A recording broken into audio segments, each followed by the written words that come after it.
أعوذ بالله من الشيطان الرجيم. بسم الله الرحمن الرحيم. الحمد لله رب العالمين الرحمن الرحيم مالك يوم الدين. إياك نعبد وإياك نستعين.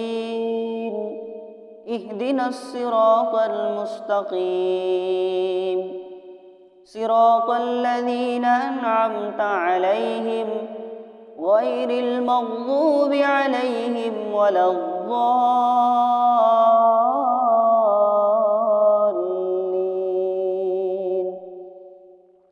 صدق اللہ العظیم. محترم سامعین، میں نے آپ حضرات کے سامنے ابھی سورۃ الفاتحہ تلاوت کی ہے،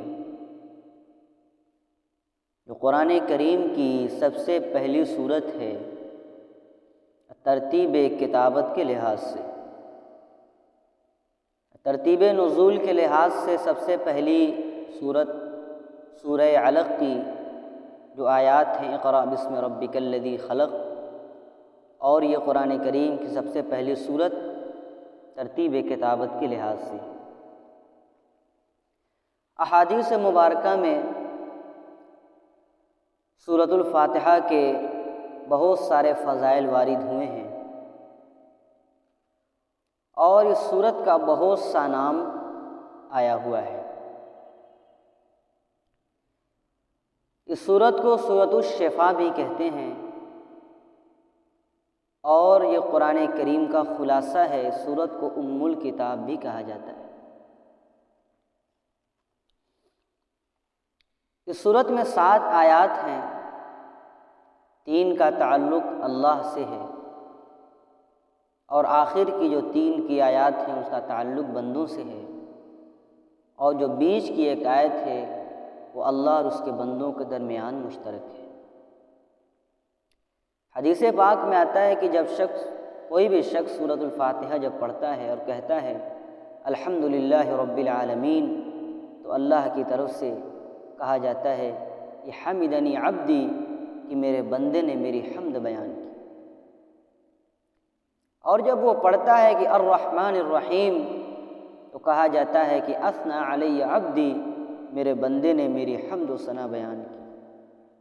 پھر جب پڑھتا ہے مالک یوم الدین، تو کہا جاتا ہے کہ مجدنی عبدی، میرے بندے نے میری عظمت اور بزرگی کو بیان کی. اسی طریقے سے آخر کی جو آیات ہیں اس کے بارے میں کہا جاتا ہے کہ یہ میرے اور میرے بندوں کے درمیان ہے، اور میرے بندوں نے جس چیز کا سوال کیا اس کو دیا جائے گا. اس سورت کو سورۃ الشفا کہتے ہیں، جس کے ذریعے سے اگر دم کیا جائے اس کو پڑھ کر کے بیماروں پر اس سے شفا ضرور ملتی ہے. ایک واقعہ حضرت ابو سعید خدری رضی اللہ تعالی عنہ کا میں آپ سے سنانا چاہتا ہوں. حضرت ابو سعید خدری رضی اللہ تعالی عنہ اور کچھ صحابہ سفر کر رہے تھے، اور راستے میں زاد راہ ختم ہو گیا. سفر کا جو سامان تھا کھانے پینے کا ختم ہو گیا. ایک بستی آئی غیر مسلموں کی. حضرت ابو سعید خدری رضی اللہ تعالی عنہ نے ان سے کھانے کو کہا، اور کہا کہ ہم مسافر لوگ ہیں، لہٰذا ہمارے پاس کھانے پینے کا سامان ختم ہو گیا، آپ لوگ ہماری کچھ مدد کیجیے. اب شاید مذہبی تعصب اور دشمنی کی وجہ سے ان لوگوں نے انکار کر دیا اور کچھ بھی مدد نہیں کی.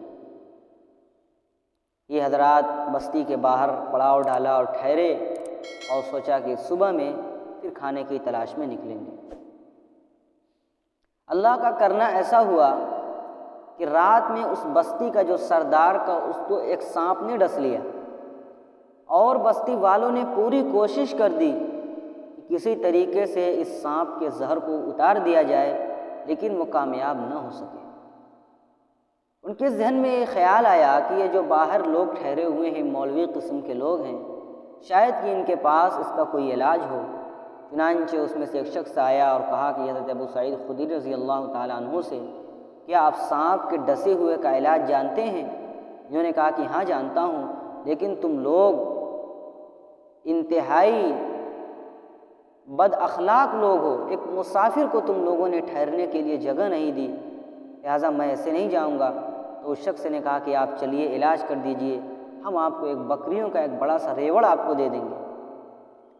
چنانچہ یہ چلے اور پہنچ کر کے سورۃ الفاتحہ تلاوت کی اور دم کرنا شروع کر دیا۔ تھوڑی دیر میں اس کا زہر ختم ہو گیا اور بکریوں کا ریوڑ لے کر کے واپس آیا۔ اب سوال پیدا ہوا کہ ریوڑ تو ہم نے لے لیا، اب یہ لینا ہمارے لیے جائز ہے کہ جائز نہیں ہے؟ نبی کریم علیہ السلام کے پاس گئے، سارا معاملہ سنایا، سارا واقعہ سنایا، آپ نے اجازت دے دی، لیکن پوچھا کہ ابو سعید یہ بتاؤ کہ تمہیں کیسے معلوم ہوا کہ زہر اتارنے کا علاج یہ ہے؟ حضرت ابو سعید خدری رضی اللہ تعالیٰ عنہ نے کہا، اللہ کے رسول، اگر باطل کے کلام میں یہ تاثیر ہو سکتی ہے تو رب العالمین کے کلام میں یہ تاثیر کیوں نہیں ہو سکتی؟ لہٰذا میں نے پڑھا اور دم کیا اور اللہ نے اس کے زہر کو ختم کر دیا، اور اللہ کے رسول نے اس بکریوں کے لینے کی اجازت دے دی۔ اللهم صل على سيدنا